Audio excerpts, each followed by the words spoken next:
میرے آقا میں حاضر ہوں، میرے آقا میں حاضر ہوں، میرے آقا میں حاضر ہوں۔ آج کے جمعہ المبارک کا موضوع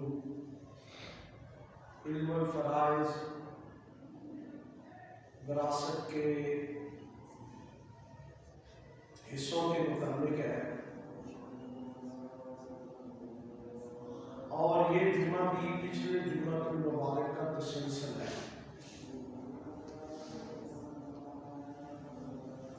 پچھلے جمعہ المبارک میں ہم نے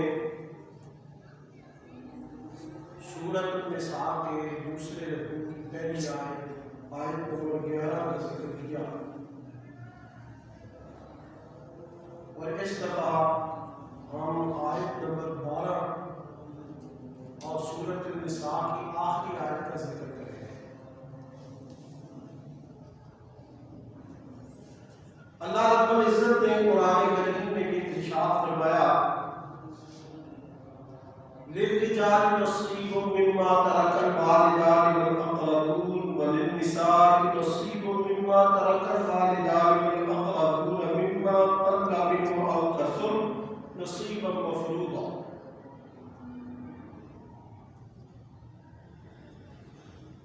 مردوں کے لیے ترکے میں حصہ ہے جو ان کے والدین نے چھوڑا یا قرابت داروں نے چھوڑا، اور عورتوں کے لیے بھی ترکے میں حصہ ہے جو ان کے والدین اور قرابت داروں نے چھوڑا، وہ حصہ تھوڑا ہو یا زیادہ، یہ اللہ کی طرف سے حصے مقرر کیے گئے۔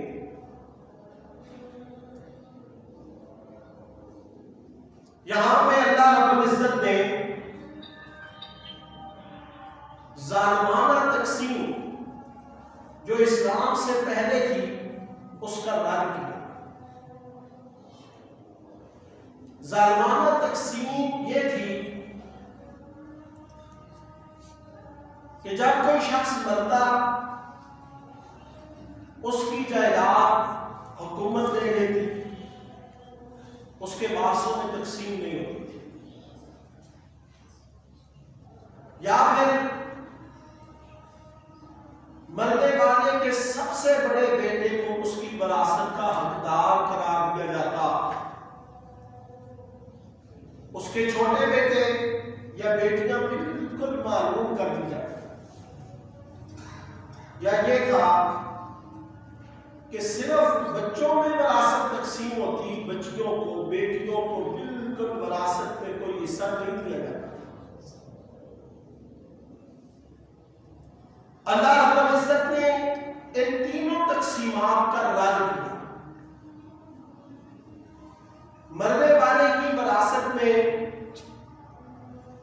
مرد بھی حصہ دار ہے، اور جس طرح کے مرد حصہ دار ہے اسی طرح عورتیں بھی حصہ دار ہیں، چاہے وہ بہت زیادہ حصہ ہو یا بالکل قلیل حصہ ہو، اللہ نے تمہارے لیے حصے مقرر کر دیے۔ اسلام نے ظالمانہ تقسیم کو رد کیا اور ایک صاف شفاف نظام دیا کہ یہ مال و دولت چند ہاتھوں میں سمٹ کر نہ رہے، بلکہ زیادہ سے زیادہ لوگوں کے پاس جائے اور زیادہ سے زیادہ لوگ اس سے سیراب ہوں۔ یہ یاد رکھیں، ابن ماجہ شریف کی حدیث ہے، نبی علیہ السلام نے فرمایا کہ فرائض کا علم سیکھو اور سکھاؤ، یہ نصف علم ہے، اور یہ وہ علم ہے جو بلایا جائے گا۔ اور آپ نے فرمایا کہ میری امت میں سب سے پہلے جو علم اٹھایا جائے گا وہ یہی علم وراثت ہے۔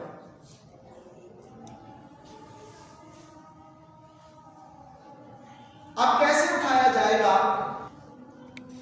اس کا اٹھایا جانا یوں ہے کہ اس پر عمل ختم ہو جائے. ہم دیکھتے ہیں ہمارے معاشرے میں والد اپنی بیٹیوں کو جہیز دے کر یہ سمجھتا ہے کہ بس میں نے اس کو وراثت دے دی ہے، جبکہ ایسی بات نہیں ہے. وراثت ادا کرنا، وراثت میں بچوں کے ساتھ بچی کا حصہ ادا کرنا یہ لازم ہے. جہیز سے وہ آزاد نہیں ہوتا والد. اسی طرح بھائی بہن کی غمی خوشی میں کھڑے ہو جائے، وہ یہ سمجھتے کہ بہن نے جو ہمیں حصہ دیا یا ہم جو ساتھ کھڑے ہو رہے غمی بیشی میں، یہ ہمارا حق بنتا ہے کہ بہن ہمیں اپنا حصہ دے. یہ فلسفہ، یہ نظریہ، یہ تصور سرے سے باطل ہے، غلط ہے. ہمارے اگر 7 بھائیوں تو ہر بھائی کو حصہ دیتے ہوئے ہم ذرہ برابر بھی کتراتے نہیں. بھائی ہے لیکن ایک بہن ہو تو حصہ دینے میں لید و لعن سے کام لیا جاتا ہے. یہ ظلم ہے، یہ زیادتی ہے. اور پٹواری کلچر میں مزید غلطی کی.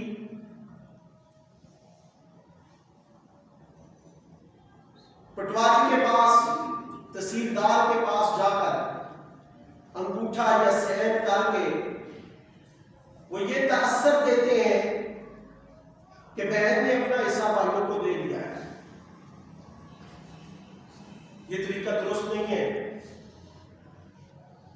اس کا صحیح طریقہ یہ ہے کہ والد کی طرف سے جتنی بھی وراثت آپ بہن بھائیوں کو ملی ہے، چاہے پیسے یا پھر زمین ہے، ان میں سے بہن بھائیوں کے حصے بنائیں اور ہر ایک کا حصہ الگ کیا جائے. اگر زمین ہے تو کاغذات بہن کے والے کریں، اگر پیسے ہیں تو پیسے بہن کے والے کریں. پھر اگر وہ بہن نہیں لیتی، کہتی ہے کہ میرے بھائی تم لے لو، تو پھر جائز ہے. صورت دیگر نہ تم حصہ نکالو، نہ ان کو کاغذات دو، نہ ان کے سامنے پیسے رکھو اور انگوٹھا لگوا دو. یہ ناجائز ہے، یہ درست نہیں. مرنے والے کے اپنے ترکے پر 4 حق ہیں. پہلا، اس کی تجہیز و تکفین و تدفین میانہ روی سے کی جائے. دوسرا، قرض ادا کیا جائے. اگر مرنے والے نے اپنی بیوی کا مال نہیں ادا کیا، یاد رکھیں زندگی میں مال مؤجل ہے، کبھی بھی وہ ادا کر سکتا ہے، لیکن زندگی میں اس نے نہیں ادا کیا تو مرنے کے بعد اس کی وراثت سے اس کا مال ادا کیا جائے گا. یہ مقروض ہے، مال مؤجل، مال غیر مؤجل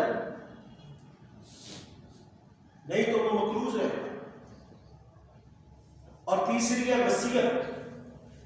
1/3 پر اس کا وصیت کا نفاذ کیا جائے گا. اسلام نے ساری زمین پر وصیت کا نفاذ منع کیا ہے، باطل کیا ہے، اس لیے کہ یہ وارثوں کا حق مارا جاتا ہے. 1/3 پر وصیت نافذ ہوتی ہے. یہ 3. اور چوتھا حق یہ ہے، کسی بھی والد کی وراثت بچوں کو ملے. اب چوتھا حق اس وراثت کا یہ ہے کہ اس والد کی وراثت پر اللہ اور اس کے رسول کے حکم کے مطابق تقسیم کی جائے، اپنی مرضی سے نہیں، اپنی مرضی سے نہیں. قرآن، سنت اور اجماع امت کے ذریعے جس کا جو حق، جو حصہ بنتا ہے وہ تقسیم کیا ہے. یہ 4 اللہ رب العزت نے سورۃ النساء کی آیت نمبر 12 میں یہ ارشاد فرمایا وَلَكُمْ نِصْفُ مَا تَرَكَ أَزْوَاجُكُمْ إِن لَّمْ يَكُن لَّهُنَّ وَلَدٌ. اگر بیوی فوت ہو گئی، مرحومہ بیوی، اس کی اولاد نہیں ہے، تو خاوند کو مرحومہ بیوی کے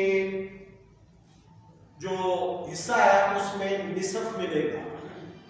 یعنی 24 کنال آ جائے تو مرحومہ بیوی کی طرف سے اولاد نہ ہونے کی صورت میں خاوند کو کتنا ملے گا؟ 12 کنال نصف. اور اگر بیوی فوت ہوئی، مرحومہ بیوی، اس کی اولاد ہے، تو پھر خاوند کو کتنا ملے گا؟ فَإِن كَانَ لَهُنَّ وَلَدٌ فَلَكُمُ الرُّبُعُ، چوتھائی حصہ ملے گا. مثلا 24 ٹوٹل ہے، 24 کنال ہے مرحومہ کی وراثت، اس نے جو چھوڑی، تو ربع کتنا بنتا ہے؟ چوتھائی کتنا بنتا ہے؟ 6 کنال اس کو. اب یہ ہے بیوی کی طرف سے خاوند کو ملنا. اب خاوند کی طرف سے بیوی کو کیا ملے گا؟ تو خاوند کی طرف سے یہ ہے وَلَهُنَّ الرُّبُعُ مِمَّا تَرَكْتُمْ إِن لَّمْ يَكُن لَّكُمْ وَلَدٌ. اگر خاوند کی اولاد ہے تو بیوی کو 1/4 ملے گا، چوتھائی 6 کنال. لیکن یہ اولاد نہیں ہے. تب اگر خاوند کی اولاد ہے فَإِن كَانَ لَكُمْ وَلَدٌ فَلَهُنَّ الثُّمُنُ، تو پھر بیوی کو 1/8 ملے گا. اولاد کی صورت میں بیوی کو کتنا ملے گا؟ 8واں حصہ. اور یہ 24 میں کتنے کنال بن جاتے ہیں؟ 3 کنال. 8 کے 24. اور ربع یہ کتنا بنتا ہے؟ 6. اور بیوی اگر اس کی اولاد نہیں ہے تو پھر خاوند کو نصف ملے گا. اگر ٹوٹل اس کی وراثت 34 ہے تو نصف کتنا ہے؟ 12. اور اگر اس کی اولاد ہے تو پھر خاوند کو کتنا ملے گا؟ ربع کتنا؟ 6. یوں اگر دیکھا جائے تو بیوی کی طرف سے خاوند زیادہ ملتا ہے اور خاوند کی طرف سے بیوی کو کم ملتا ہے. اب یہاں تک خاوند بیوی کے حصوں کا ذکر تھا. آگے وَإِن كَانَ رَجُلٌ يُورَثُ كَلَالَةً أَوِ امْرَأَةٌ وَلَهُ أَخٌ أَوْ أُخْتٌ فَلِكُلِّ وَاحِدٍ مِّنْهُمَا السُّدُسُ. اگر مرنے والا کلالہ ہے، کلالہ کسے کہتے ہیں؟ یہ بڑا عام معنی اور بڑی عام بات ہے. کلالہ اسے کہتے ہیں کہ جس کی نہ اولاد ہو اور نہ ہی والدین زندہ. ہماری ہندوؤں میں اسے پوترا میراث کہتے ہیں. نہ والدین اور نہ ہی اولاد، نہ بیٹا نہ بیٹی. اب ایسا شخص جو کلالہ ہے، نہ والدین زندہ ہے اور نہ ہی اس کے اولاد زندہ ہے، تو اس کا اگر ایک بھائی ہے یا ایک بہن ہے، ایک بھائی یا ایک بہن ہے، اور وہ کون سی؟ من الام، ماں کی طرف سے. یہاں پہ تفسیر روح المعانی میں یہ لکھا ہوا ہے کہ سورۃ النساء کی آیت نمبر 12، اس میں کلالہ کے اخیافی بہن بھائیوں کا ذکر ہے. اور حضرت ابی بن کعب اور حضرت سعد بن ابی وقاص جب اس کی تلاوت کرتے تو صاحب یہ آیت پڑھتے اس طریقے سے پڑھتے وَلَهُ أَخٌ أَوْ أُخْتٌ مِّنَ الْأُمِّ، یعنی ایک بھائی اور بہن ہے ماں کی طرف سے، اخیافی ہے، تو اس کو چھٹا حصہ ملے گا. فَلِكُلِّ وَاحِدٍ مِّنْهُمَا السُّدُسُ. اب علاقی اور عینی بھائی ان کا ذکر آگے آئے گا. کلالہ کی وراثت میں اس کو کتنا ملتا ہے؟ تو یہاں پہ کیا ہے؟ اخیافی جو ماں کی طرف سے ہے تو ان کو کتنا ملے گا کلالہ کی طرف سے؟ ایک بہن بھائی ہے تو چھٹا حصہ. لیکن اگر زیادہ ہے، 2 ہے، 3 ہے، 4 ہے، 6 ہے، 8 ہے، تو ان کے لیے یہ ہے کہ فَإِن كَانُوا أَكْثَرَ مِن ذَلِكَ فَهُمْ شُرَكَاءُ فِي الثُّلُثِ مِن بَعْدِ وَصِيَّةٍ يُوصَىٰ بِهَا أَوْ دَيْنٍ. اگر 2/2 سے زیادہ ہے تو پھر وہ سارے کے سارے 1/3 میں شریک ہوں گے. اور یہاں پہ ایک بڑا زبردست نکتہ ہے.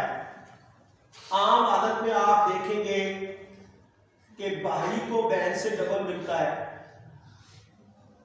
بیٹی سے بیٹے کو دگنا ملتا ہے. لیکن یہاں پہ اگر اخیافی بہن بھائی ہیں اور کلالہ سے ان کو حصہ ملتا ہے تو برابر ملے. فَهُمْ شُرَكَاءُ فِي الثُّلُثِ، 1/3 حصے میں وہ سب برابر حصہ لیں گے. اب ہم چلتے ہیں سورۃ النساء کی آخری آیت. سورۃ النساء کی آخری آیت میں اللہ رب العزت نے فرمایا یستفتون، اے نبی آپ سے فتویٰ پوچھتے ہیں، فتویٰ دیتے ہیں. قُلِ اللَّهُ يُفْتِيكُمْ فِي الْكَلَالَةِ، اللہ تمہیں کلالہ مرد اور عورت کے بارے میں مسئلہ بتاتا ہے. کلالہ مرد اور عورت کون ہے؟ جس کے نہ والدین ہو نہ ہی اولاد. بالکل آسان ہے. آپ قرآن مجید اور حدیث کی زبان کو سمجھیں. اس معاملے میں کلالہ ایسے شخص، ایسے مرد اور عورت کو کہتے ہیں جس کی نہ اولاد ہو اور نہ ہی والدین زندہ ہو اور وہ فوت ہوا ہو. تو اس کی وراثت کی تقسیم کیا ہے؟ اللہ فرماتا ہے اِنْ امْرُؤٌ هَلَكَ لَيْسَ لَهُ وَلَدٌ، کلالہ فوت ہوا یعنی اس کی اولاد نہیں، والدین نہیں، اس کی ایک بہن ہے. اور کون سی بہن ہے؟ اینی یا الاتی، یعنی جن کے ماں باپ سگے یا باپ ایک ہو تو وہ ایک بہن ہے. فَلَهَا نِصْفُ مَا تَرَكَ، تو اسے بھائی کا جتنا بھی حصہ ہے اس میں نصف ملے گا. 24 کنال اگر بھائی نے چھوڑی ہے تو نصف بہن کو کتنا ملے گا؟ 12 کنال. بالکل سادہ سمپل سا حساب ہے. اور اسی طرح یہ تو ہو گیا بھائی کا، یہ تو ہو گیا مرد کا.